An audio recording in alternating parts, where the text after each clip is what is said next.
Okay, I'm waiting for some water, but I think we could douse the lights and get started. So, good morning, everyone. Thank you for coming. And I would like to make a request first that you silence your cell phones, please. And secondly, if you've come in with a cup of anything, will you leave with your cup, even if it's full? We can't dump full things in the trash can. Thank you very much. And Pat, I turn it over to you for your presentation. Thank you, Kathleen, and thank you all for coming.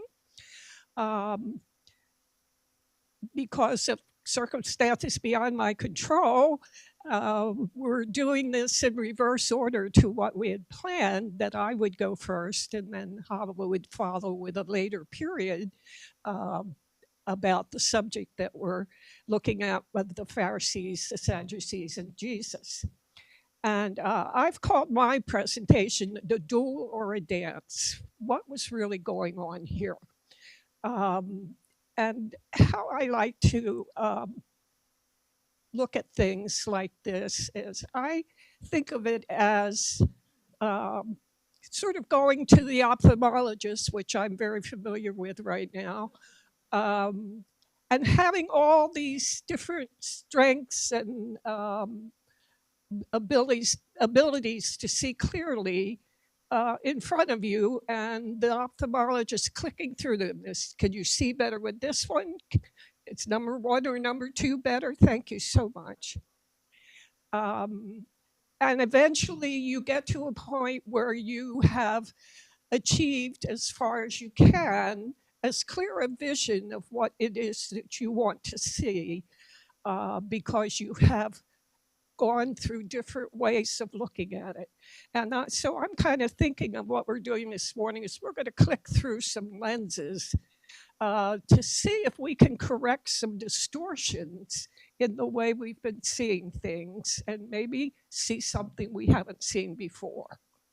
So here we go. I did a little clicking just to see what was out there. Just by Googling Pharisees, Sadducees, and Jesus. And I was not disappointed in what came back because it was exactly what I was expecting. I don't know if you can read all the print there, but the first one is a comparison that someone has made between a Pharisee and Jesus. And everything that the Pharisee is, Jesus is not. And everything that Jesus is, the Pharisee is not. So this is all out there.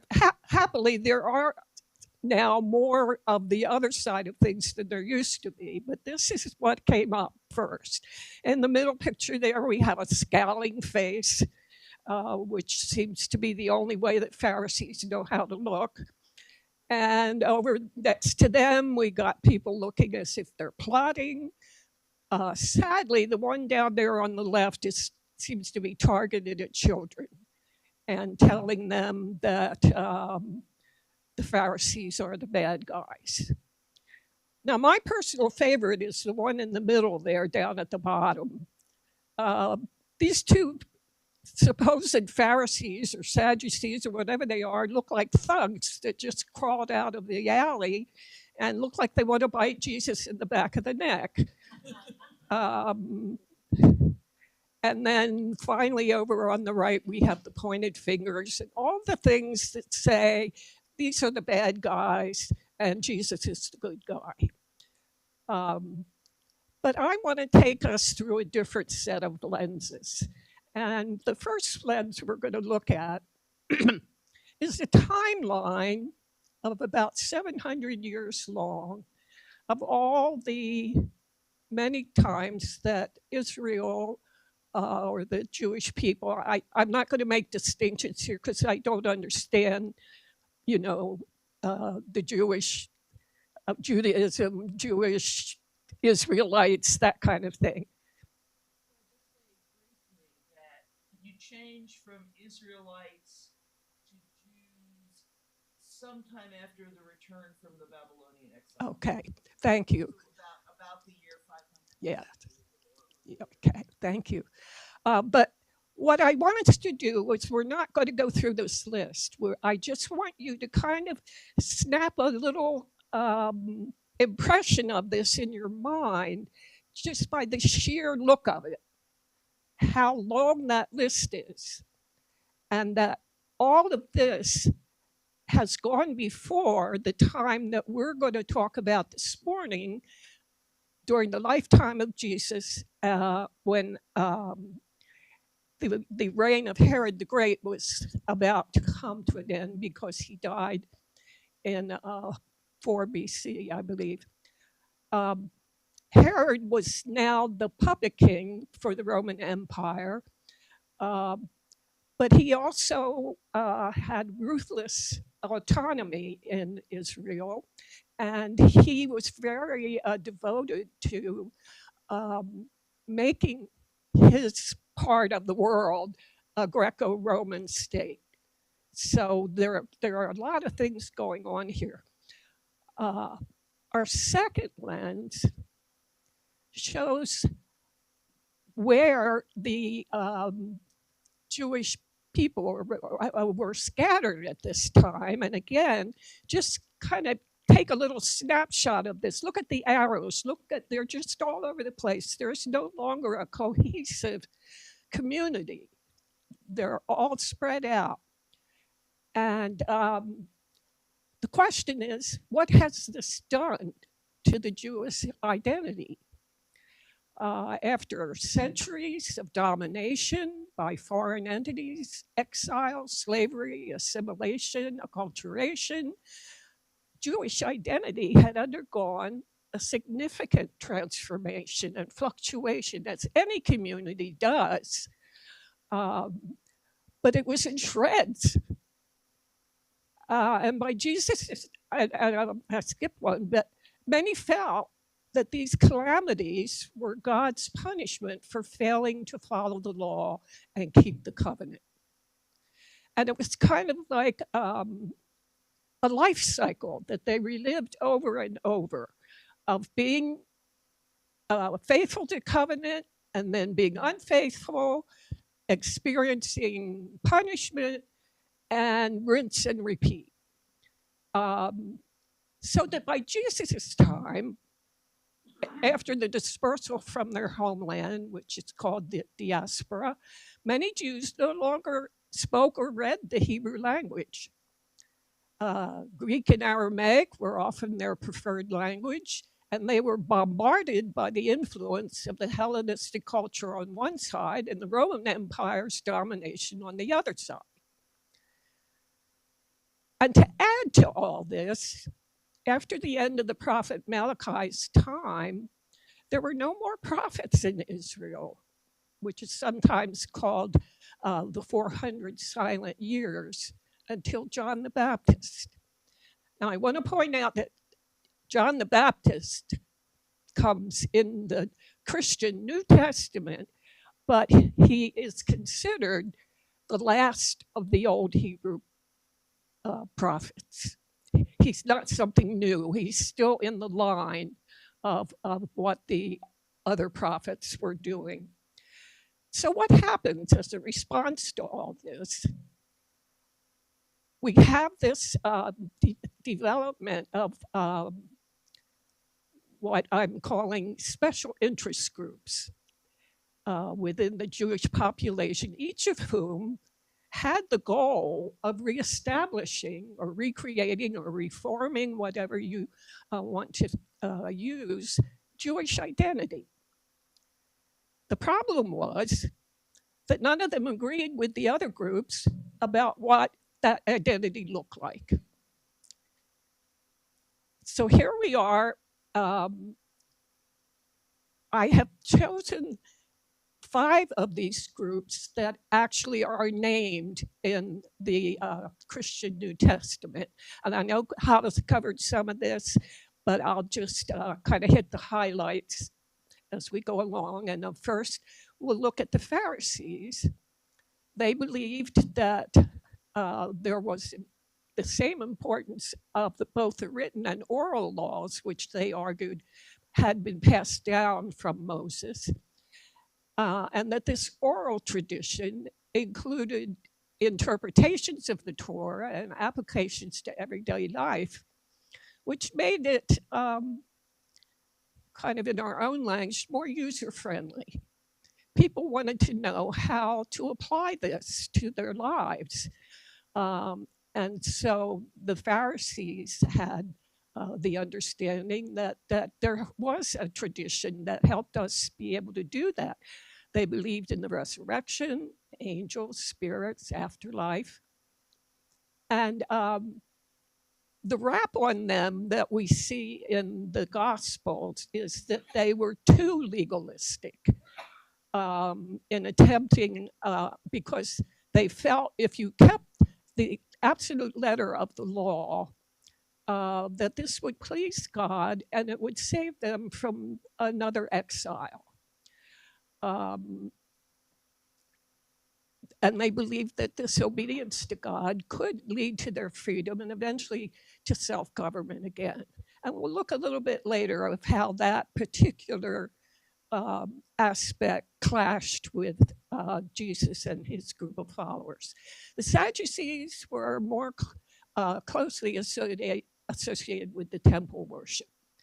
And they had power within the Jewish leadership, the Sanhedrin. They were from the wealthy class, and so they interacted more with the elite level of society and even had influence with the Romans. They wanted to cooperate with the Romans because even though they were wealthy in their own right, the governing body still had power over them, and they didn't want to lose what they had. So they believed in cooperating to the degree that it protected them from losing anything. They did not believe in an afterlife or angels or spirits, and they did hold certain positions in the government, though not to say that they had any real power. And then we have in the Gospels another group that are called the scribes. Occasionally you'll see the phrase, the scribes and the Pharisees came to Jesus. Now the scribes were not an organized group like the others. They more or less comprised a group because they shared an occupation as scribes. They had a great knowledge of the law, and they could draft legal documents.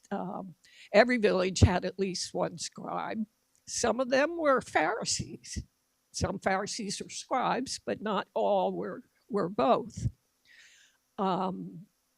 They were considered experts, and frequently they were consulted to interpret God's instructions for the people in much the way that the Pharisees had this oral tradition to help people apply the law to their lives. Someone who had a question about how do I interpret this, or how do I do this under the circumstances that I'm in right now, they could go to a scribe and they would help them see how that all related. So they were religious instructors. They were kind of the town secretaries, if you will. And after the fall of the temple, when the emphasis of the Jewish tradition became focused on scripture, they held a very important role in that. Now, there's another group that doesn't show up as frequently, but still we hear about them, are the Herodians. They did have some political power because they believed in submitting to the Herods for political expediency. And so they were actually more of a political party than they were concerned with religious matters. And they supported Herod Antipas, who followed Herod the Great, which did not make them popular with the general population. Like the Pharisees had a significant influence on the general population because of their user-friendly way of looking at the law. The Herodians, even though they were not a religious group, there is some evidence that some of them may have been in the priestly part of Jewish life. Then we come to Jesus and his followers. We now think Jesus was probably born anywhere from 4 to 6 BCE because if the gospel narratives are historically correct, and that can be a big if, his birth and early childhood seem to coincide with the end of Herod the Great's reign. And he began his public ministry, we believe, around the age of 30. The Gospels say that he read, he taught, he preached in the synagogue and the Second Temple. He emphasized the importance of the spirit of the law in combination with its legal requirements. And this is important because the gospel narratives quote him as saying, he came to fulfill the law. And do not think that I have come to abolish the law or the prophets. I have not come to abolish them, but to fulfill them. For I tell you truly, until heaven and earth pass away, not a single jot, not a stroke of a pen will disappear from the law until everything is accomplished. And I'll speak more about this later because this is a very important distinction of the group of Jesus and his followers had from the other groups. But Michael White from PBS points out that there were millions of Jews in antiquity, which means that most people didn't belong to any of these groups. And he asks, who were these people? What did they think? Well, we don't know because the only evidence we have for groups are the ones who articulated their ideologies. He says, I think we have to assume that most Jews who did not associate with one group or the other did the best they could, interpreting what they thought was leading a Jewish life according to how the Bible happened to be interpreted in their neighborhood. And below that, I have added my own comment, which also is very germane to all of this. As early as the 2nd century, before the Common Era, long before Jesus appears on the public scene or any of the Gospels are written, we already have these groups contending with each other for their own view of what comprises true Jewishness. This didn't just pop up when Jesus was born.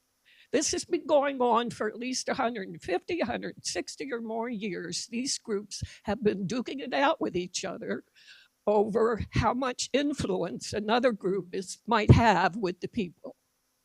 Okay?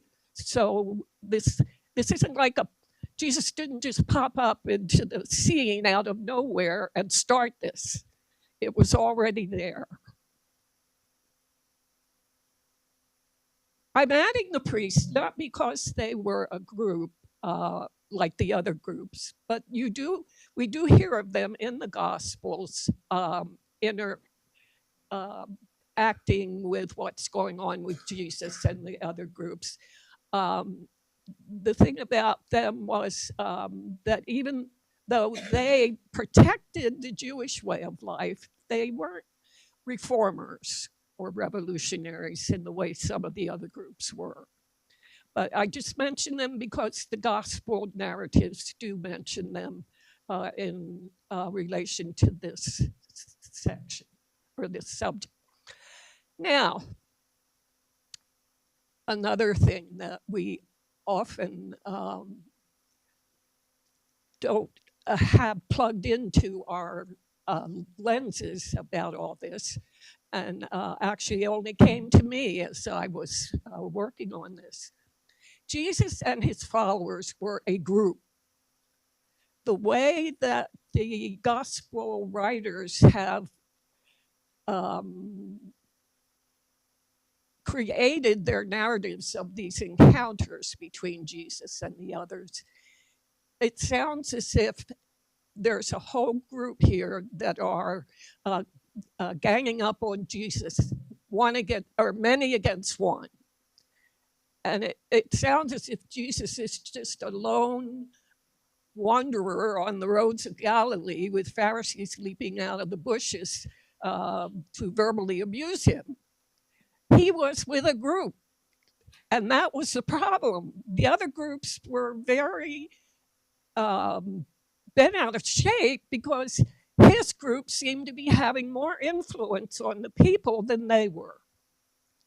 And so this isn't just a personal vendetta against Jesus. It's about, hey, what's going on over there? He's taking the spotlight off of us. And we've got to do something about that. It also isn't that there weren't points of agreement between the groups. They believed in the one God. They believed that the law was central to Jewish identity in life. And they each were focused on recovering and maintaining a Jewish identity that applied to everybody. And of course, we do have the points of conflict, how one group interacted with the government or Herod made a difference in how they got along with another group, because the closer you were to the power structure, the more suspect. There were differences in interpreting the law. There were differences of beliefs among the groups, as we saw. And probably the biggest thing was this rivalry for influence with the Jewish people and or the governing class.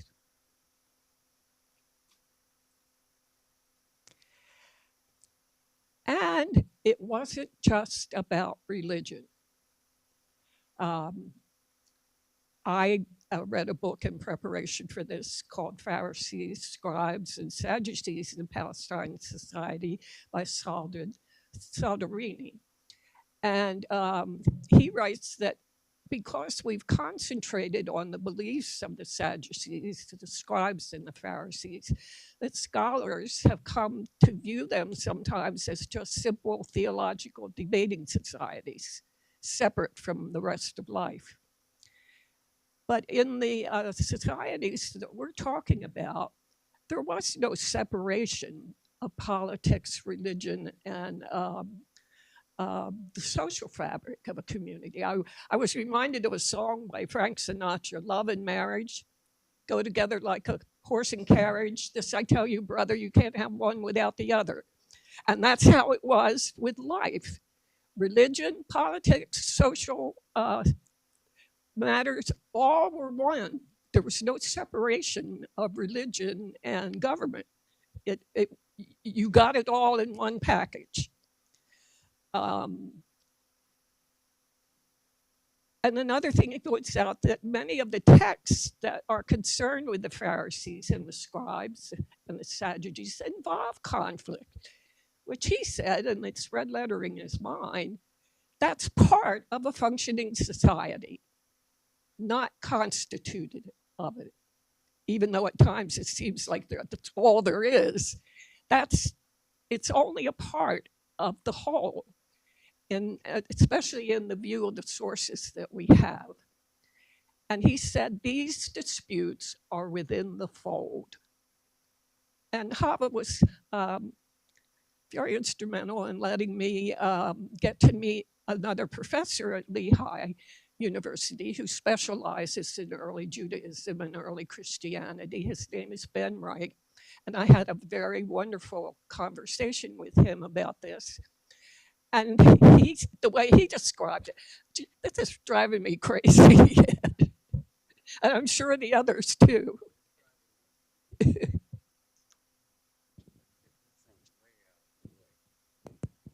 Okay, can you still hear me? Okay, raise your hand if you can't. Anyway, he said, this is a family feud. And we all know what family feuds can be like. And that this is not a departure from the norm. It's what happens in families, okay? And in fact, Josephus, who is one of our two main sources, only brings the Pharisees and the Sadducees into his narrative when they're part of some crucial political event or conflict unfolding in Palestine. Josephus doesn't like things to be out of order. So when he sees somebody causing disorder, that's when he talks about them.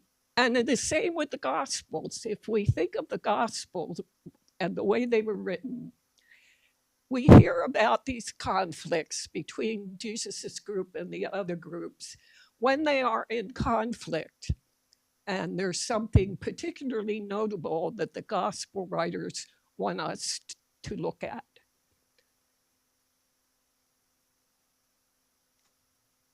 So what was it about Jesus's group and their way of describing themselves that made the other groups so wary of them? And I've put two gospel quotes here that I hope I can use to explain how that Jesus differed in his approach to the law. One is from Matthew, where he says, "Do not think that I have come to abolish the law or the prophets. I have come not to abolish, but to fulfill." And then there's this actually rather charming story from Mark, where one of the scribes comes up and has a one-on-one, apparently, talk with Jesus, because he's heard Jesus talking with the Sadducees just previous to this. And he's impressed by how Jesus answered them. And he comes up and he wants to tell Jesus how much he appreciated it. So, you know, there were friendly moments in this too. And he asks Jesus, which is the most important commandment? And Jesus answers, love the Lord your God with all your heart, mind, soul, all your strength. And then there's the second one, you shall love your neighbor as yourself. Now that word love, which I put in red letters, I'm going to show you in a moment what that love means. There's no other commandment greater than these two, and all the prophets, everything hangs on it. It's like Chava said so beautifully, it was all there at the beginning. And the scribe says, yes, I agree with you. And Jesus then says to him, you are not far from the kingdom of God.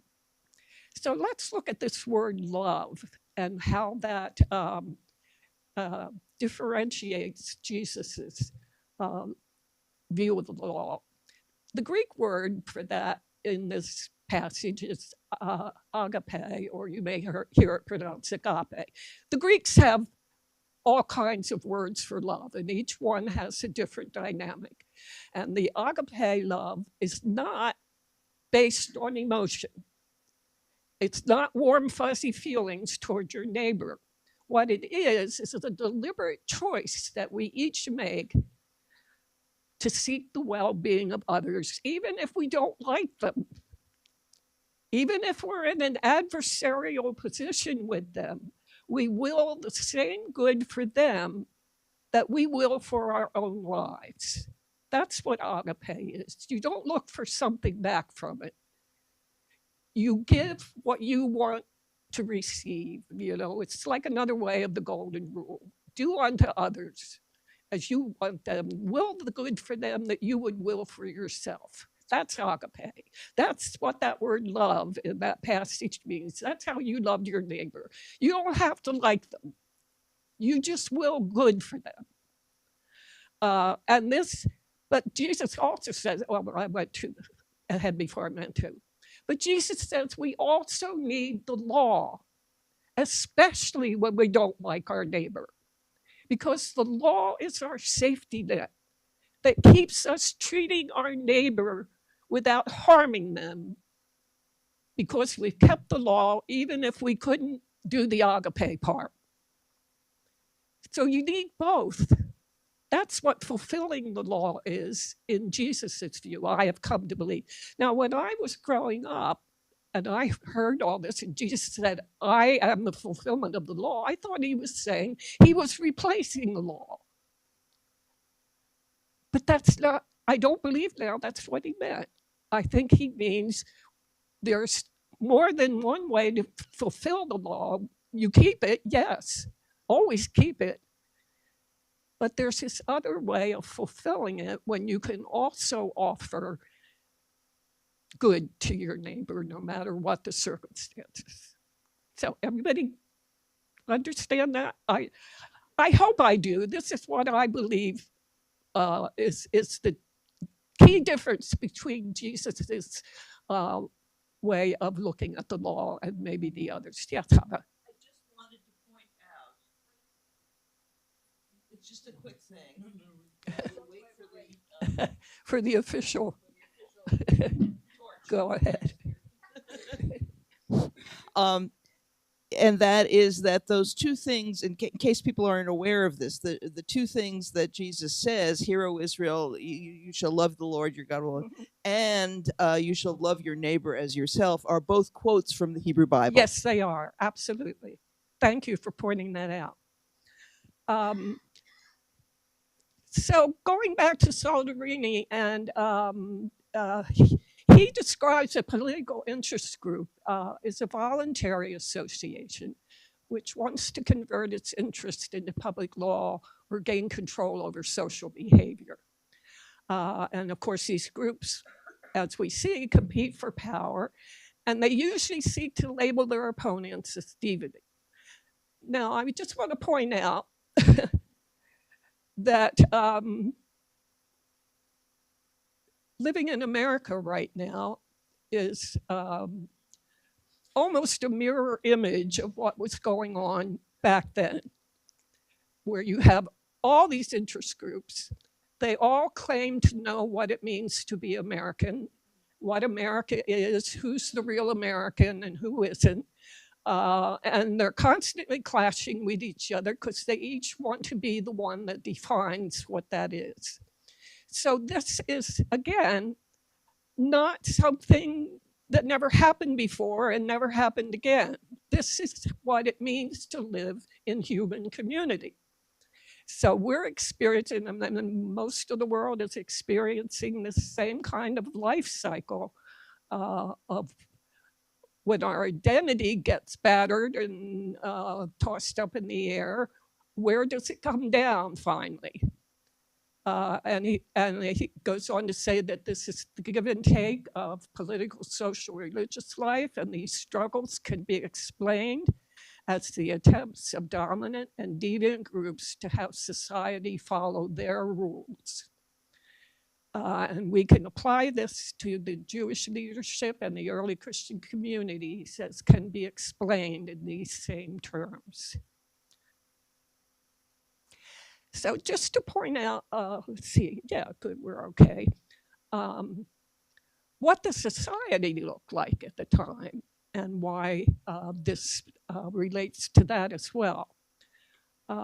We're talking about an ancient agrarian society in contrast to our own modern societies.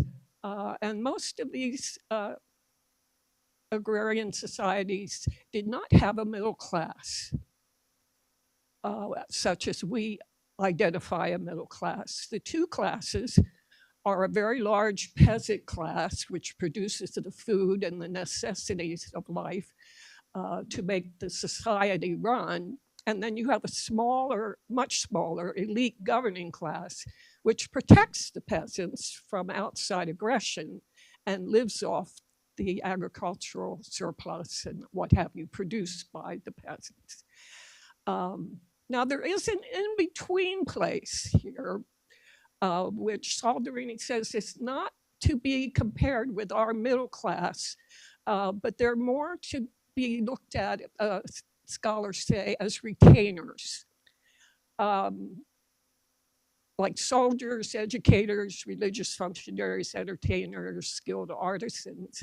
My emphasis here, although they may appear to be the same, retainers and the modern middle class should not be confused. Ancient retainers, unlike the middle class, lacked any independent power. And I want to see if I can show this to you graphically. Now, this pyramid has 3 levels, but we're the only 2 that represent a class are the very top one and the bottom one. Now, just think, down there at the bottom is where the food and the necessities of life are, and somehow they've got to get up there to the top. Because if you're the elite, you don't work. People work for you. And so to get what they need, there has to be some way of getting it up there to the top level. And that's where this middle piece comes in, where all these people who are thought of as retainers or clients, if you will, they facilitate the movement. They make it possible for the bottom stuff to get up there to the top by keeping things running. They're the bureaucrats, they're the teachers, they're the doers. And that's, as you see there, our groups fall into the elite and the retainers. The elite also, I have patron under there, and I'm going to explain that in a moment. But we have the Sadducees and the Herodians and the priests are up there in the top level. Yes, Joe? We have 3 mics there. Maybe we could spread them around.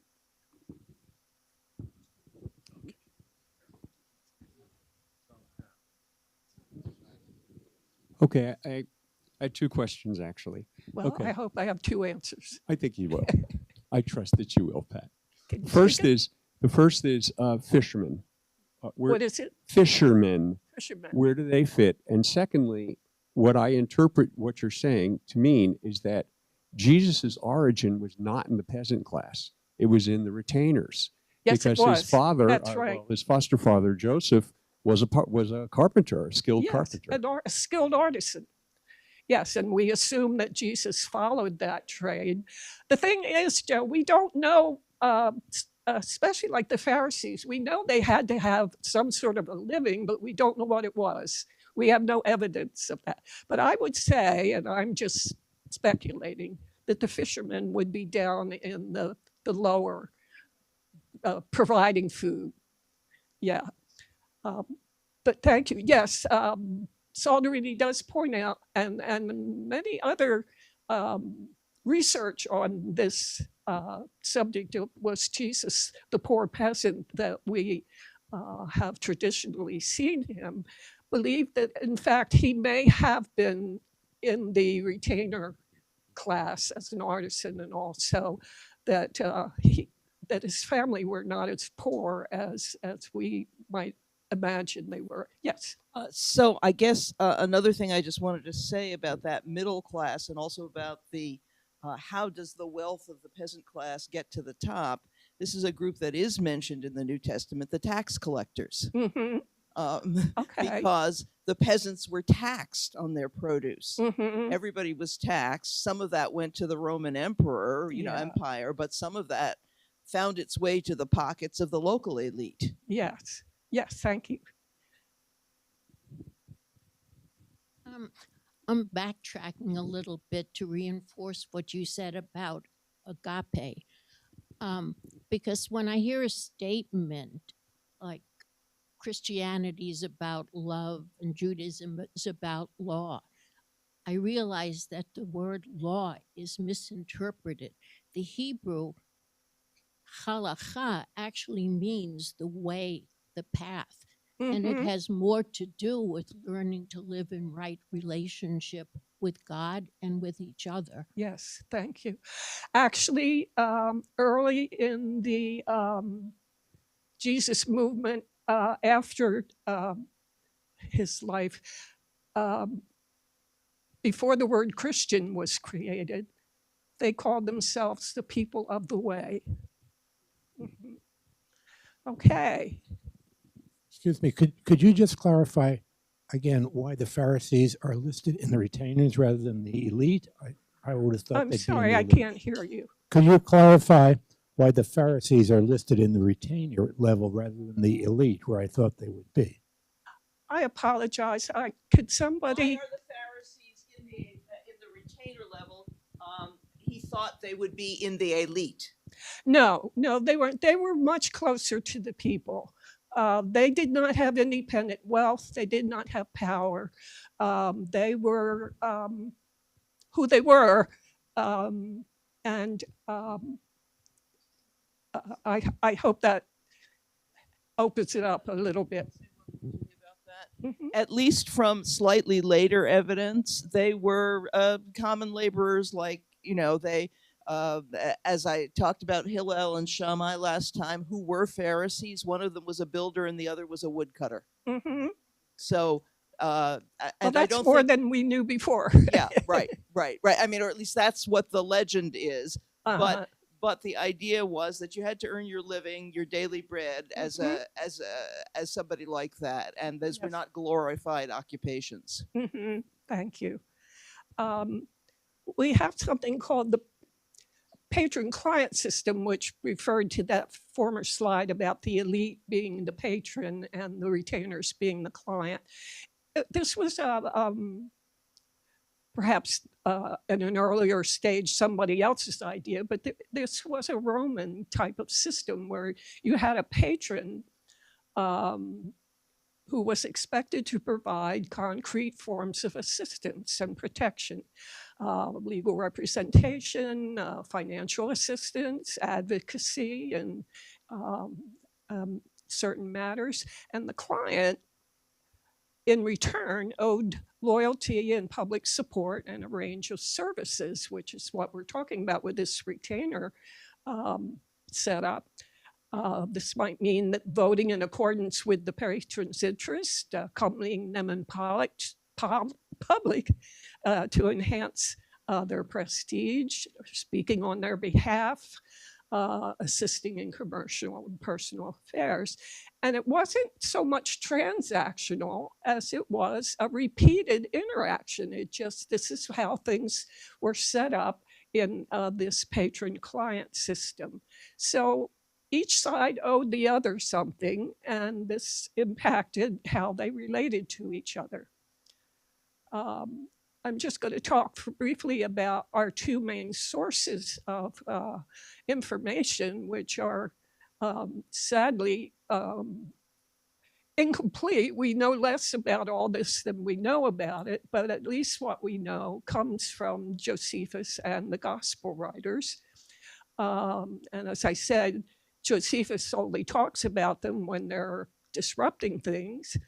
And in the same way, even though the Gospels include biographical material, which may or may not be historically correct, they aren't meant to be biographies. Sorry, I lost a place. So we're not getting in the Gospels every story about Jesus or everything he said, or every encounter he had with somebody, or every healing he did. The things that get in there are the things that the gospel writers chose for a specific reason, to make a specific statement about what was going on. And there must have been many, many healings that Jesus did that we will never hear about, because there wasn't anything that the gospel writers thought that was different about this than some other healing. And Keith Long has mentioned that, unfortunately, what we've done with the Gospels is we've read them as if it were just one book. Just right, Matthew through John, and then saw it as one story.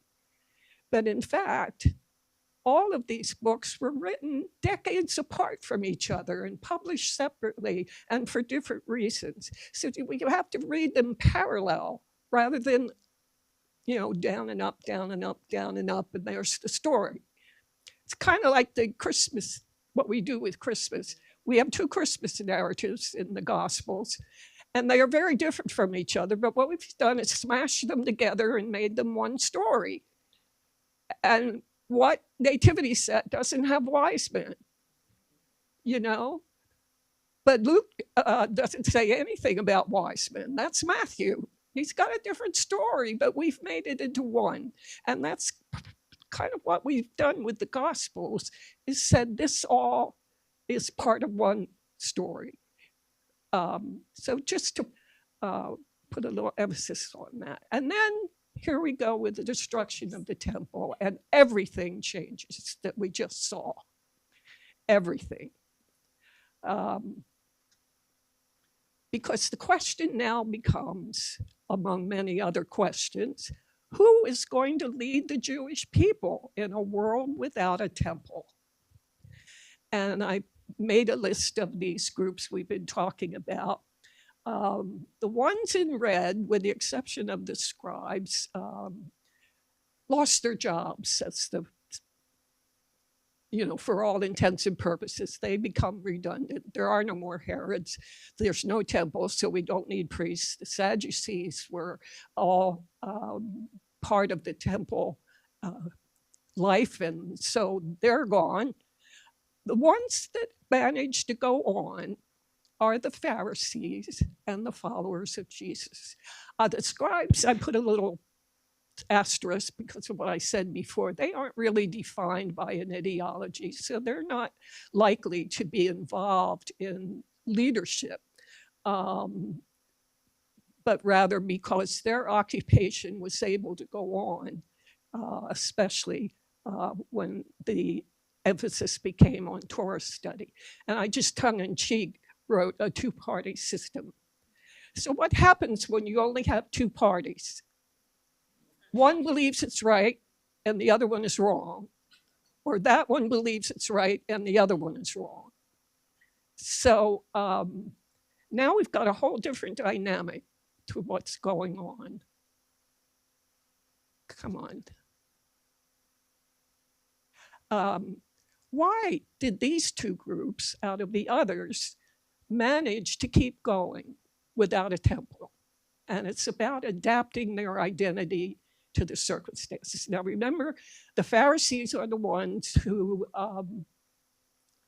have looked at the law in both its legal interpretation and its application to daily life. And the thought here is that you live a holy life as if you were always in the temple, even if you aren't there. Because the law allows you to apply it to your everyday life. So you're always acting as if you were in the temple, even if you aren't. So when the temple is not physically there, you're already halfway along and finding other ways to find holiness. So it's just, it's not as big an adaptation as if the only holiness that was available was if you were actually physically present in the temple.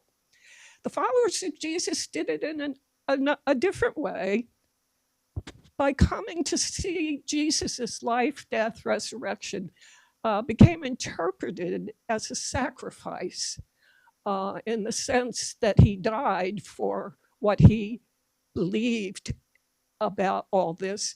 And that in doing that, he made a supreme sacrifice in redeeming this sinful world. And they used the sacrificial metaphors of the Paschal Lamb and other sin offerings and types of sacrifices that were part of the temple life. And they believed that once that sacrifice had been made, it didn't need to be repeated. And there no longer needs to be a temple to carry out sacrificial acts. So they could go on without a temple. And they become these two groups now that are left to duke it out together. And I've written a little bit about the downside here of all this. At the time of the writing of the Gospels, the struggle between these two groups becomes a matter of if one is right, the other must be wrong. And the Pharisees then become symbolic in the burgeoning Christian movement of everything that Christians find wrong with Judaism. Now, here's something that even I wasn't aware of until I worked on this. One of the things that became a very large point of conflict was that Christians recognized if their own interpretations of the Jewish Bible were correct, the Jews' interpretations were necessarily invalid. And so we have this battle over the Jewish scriptures where the Christians are saying they really aren't Jewish because they all are predicting Jesus. This is about Jesus. And so not even the Hebrew Bible belongs to the Hebrews. Now the Christians say it's our Bible. And it was, this is what Bert Ehrman, who has written a lot about this, said led to the rhetorical violence that we see in the Christian opposition to Jews in the first 4 centuries. Opposition driven almost entirely by an appeal to the Bible as Christian rather than Jewish. So, in continuing, after the destruction of the temple and the separation between the followers and the non-followers of Jesus began to grow even larger, followers of Jesus were beginning to be put out of the synagogues. And this period coincides with the writing of the Gospels and the phrase being used by some of them, especially John, referring to the Jews in adversarial terms. But scholars now are suggesting that at this time, the term was used to signify the Jewish leadership, not necessarily all Jews. But my own comment, as often happens when accounts of former times are being described, those describing them superimpose their own present experience and all that has happened in between onto the past. This is basically what happened when the gospel writers created their accounts of what happened in real time. They're experiencing extreme conflict. They're being put out of the synagogues. They're very resentful. There's just a horrible atmosphere going on. And in the ways we humans do, they're imposing that onto the past to suggest that this is what was going on then too. Unfortunately, as time goes on and others read these accounts without the knowledge of the original events or their history, still more destructive interpretations can be made, leading to disastrous actions based on flawed understanding. As the Christian tradition grew and spread to include Gentile and pagan followers, the knowledge and collective memory of the Jewish tradition gradually diminished so that it no longer acted as a commonly understood starting point for agreement or disagreement. And that's what I meant when I said in one of the parable classes about how I felt that we all had lost something when Christianity moved away from its roots and we no longer had a common understanding of where real disagreement or agreement was or what our history was. We looked at things without that lens. And it led to unimaginable tragedy because later people coming who had no living memory of this read these gospel accounts and saw them as this was Jesus's mission. And therefore, it's now the Christian mission that we get rid of the Jews, we get rid of the tradition, and then that grew into we get rid of the people themselves.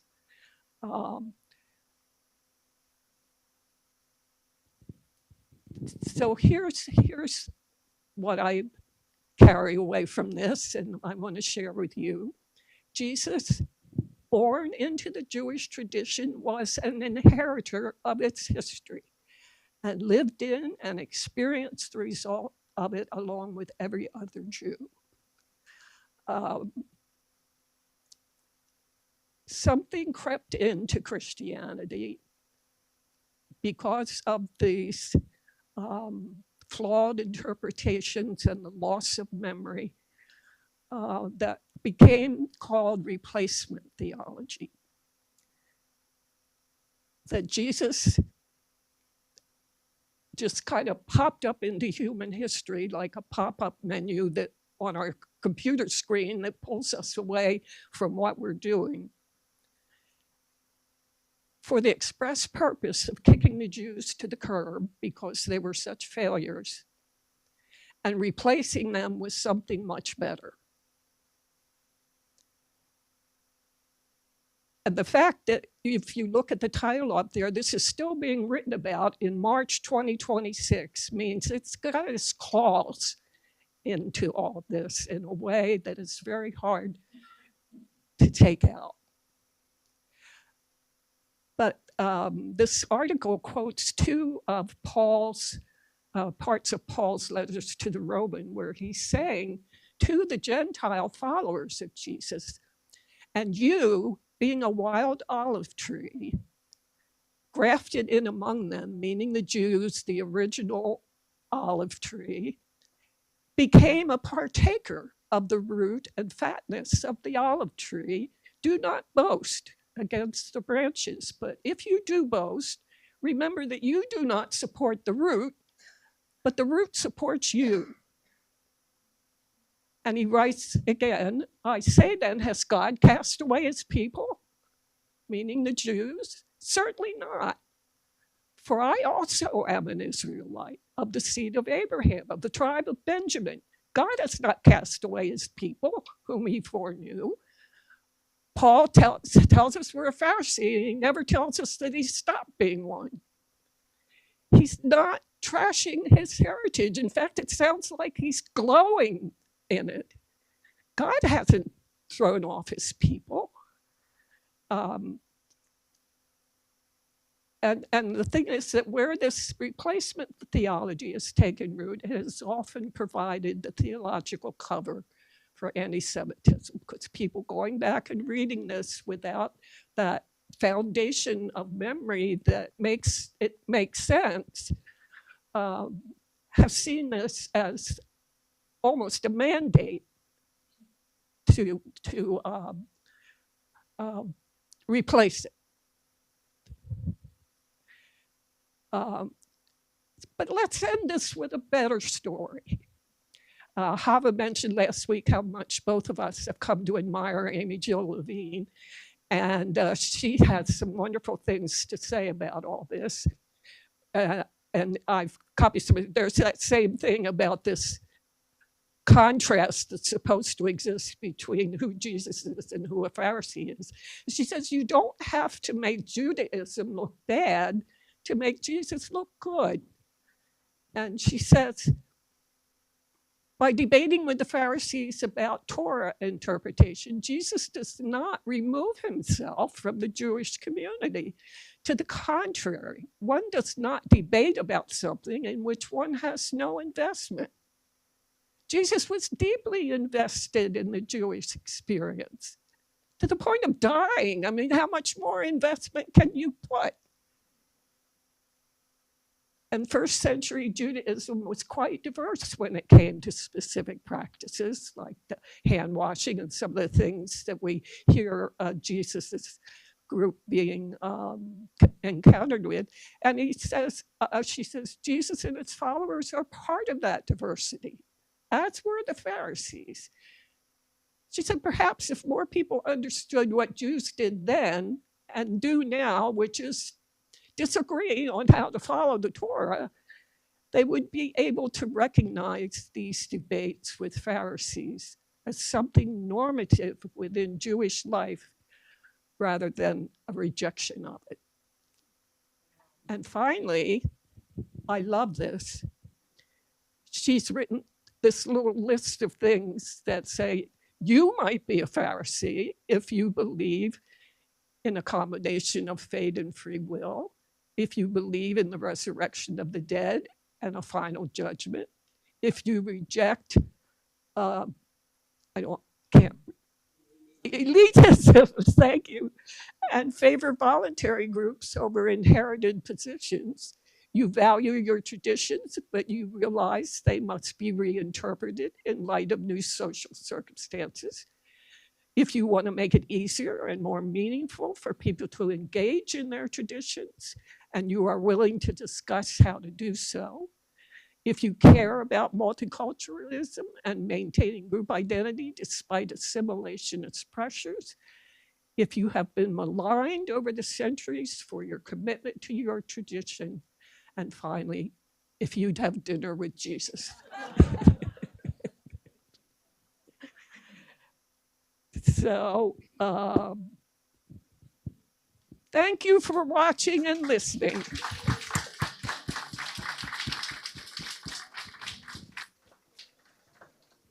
So we have time for just a couple questions. Does anybody have a question? Can I make a comment? Another comment? Kathleen? Sure. I wanted to say, oh, is it on? Oh, sorry. I was going to say when I was talking about the replacement theology not being the story, I was going to say if the church came in here tomorrow and kicked me to the curb for saying that, I would still say it.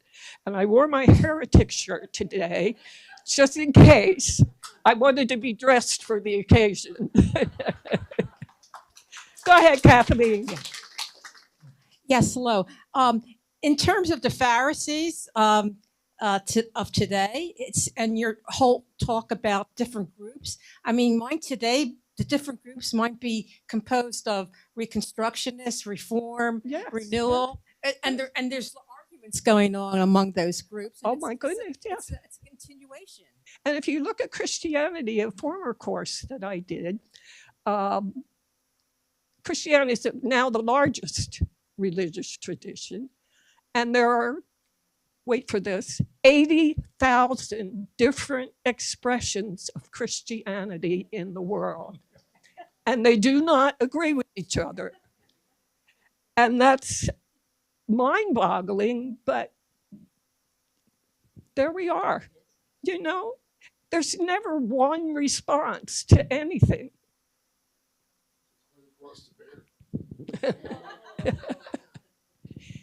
Any other? I just want to quote I forget the source of this, but a very common rabbinic saying when you confront a dispute between people who are trying to figure out how to live a Jewish life, and their words are irreconcilable. What one says is, Elu ve'elu divrei Elohim chayim, both these and those are words of the living God. Oh, I love it. There's another one that I came across doing this. 2 Jews, 3 opinions. Okay, thank you all. This has been Thank great. you.